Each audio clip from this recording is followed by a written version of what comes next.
नमस्कार, स्वाभिमानी TV news चॅनलच्या बातमीपत्रात आपलं स्वागत।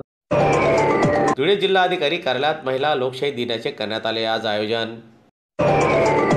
धुळे शहरातील श्रीमती नसरीन शेख गनी राहणार अन्सार नगर ह्या महिलेच्या मुलीला उपचारासाठी श्री भाऊसाहेब हिरे शासकीय वैद्यकीय महाविद्यालयात दाखल करण्यात आले होते।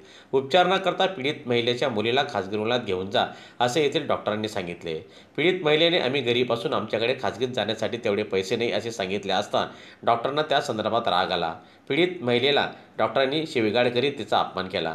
याबाबत पीडित महिलेने डॉक्टरांवर कारवाई करावी अशी मागणी जिल्हा महिला व बाल विकास अधिकारी यांच्याकडे एका निवेदनाद्वारे केलेली होती।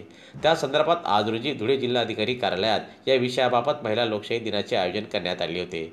त्यावेळी पीडित महिलेने त्यांच्यासोबत झालेला सर्व प्रकार अधिकाऱ्यांसमोर सांगितला व डॉक्टरांवर कारवाई करा अशी मागणी देखील केली।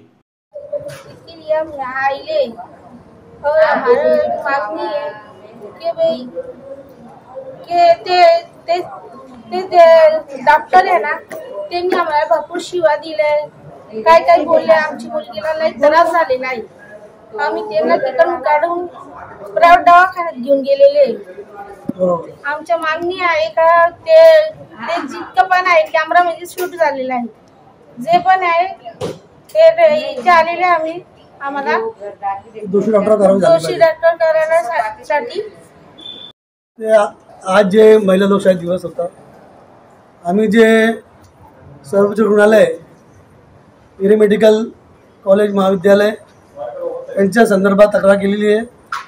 तिथे महिला जी आहे त्यांची मुली तिथे ॲडमिट होती, त्यावेळी डॉक्टरांनी आणि ते कर्मचारी त्यांनी जे उद्धट भाषेचा वापर केला, शिवीगाळ देखील केली, काय कागद तयार केले त्याच्यावर स्वाक्षरी करा असे त्यांना सांगण्यात आले। तसेच त्यांचे जे रुग्ण होता त्यांना प्रायव्हेट हॉस्पिटलमध्ये जे शिफ्ट करावं लागलं त्यांच्यामुळे, आणि प्रायव्हेटमध्ये जे खर्च झालेला आहे त्यांचं म्हणणं आहे, माझं पण म्हणणं आहे, आम्ही ते सर्वोच्च रुग्णालय यांच्याकडून घेणार म्हणजे घेणार।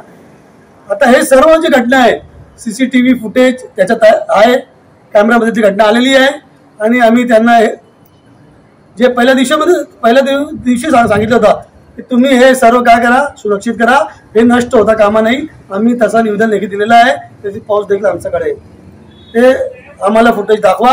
जर त्याच्यामध्ये ते दोषी असेल डॉक्टर कर्मचारी त्यांच्यावर कारवाई करा, अन्यथा जर तुम्ही कारवाई केली नाही तर आम्ही नाशिक जे विभागीय आयुक्त त्यांच्याकडे तक्रार करणार आहे।